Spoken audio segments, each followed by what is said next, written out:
ازيك يا استاذه مروه؟ ازي ايه الاخبار؟ كويسين الحمد لله. انت قلتي كلمه كده واحنا في العمليات، انا مش هنساها، يعني من العيانين اللي علقتي معايا جدا.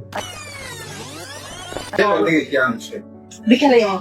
ايوه قلتي لي انت خدرتني بقى، خدرتك ازاي وكنت لسه فايقه وبتتكلمي؟ انا جيت حضرتك خدت القرار ان انا اجي اكشف على حضرتك يوم السبت، خدت العمليه يوم الاثنين على طول. فانت كده خدرتني بكلام حضرتك طبعا، وانا اتبشرت بيك خير. بقالي اسبوع بعد العمليه انا مش حاسه باي حاجه الحمد لله. يعني انا بسمع كتير عن في مضاعفات بعد العمليه، انا من كتر ما انا الحمد لله مش حاسه بيها، حاسه ان انا ما عملتهاش. ربنا كرمني بيك عشان بجد يعني الحمد لله. احنا الحمد لله في الاسبوع ده خسينا 7 كيلو الحمد لله. دي اول الطريق ان شاء الله. مبسوطه ان انت خدتي الخطوه، وده بنقوله للناس يعني لو انت واخد القرار ومصلي استخاره ما تترددش. صح. التردد ده بيجي لنا ناس والله متاخره سنتين وثلاثه، يبقى على فكره دكتور انا بقالي سنتين بفكر، مره عادي بقالي سنه بتفرج عليك على الفيديوهات وعلى النت وكده، وفين لما خدت القرار؟ لا هو ضيع من عمره وقت سنة كان ممكن يستفيد بيه. صح. ده اللي بنقوله، انت توكل على الله، خد القرار، دي بدايه لحاجه جديده.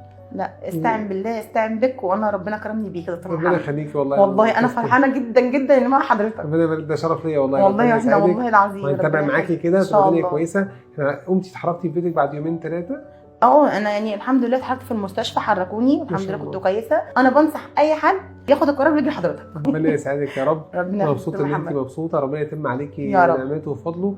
نشوفك ان شاء الله بعد 3-4 اسابيع ان شاء الله باذن الله. اطمن عليكي وتبقي زي الفل.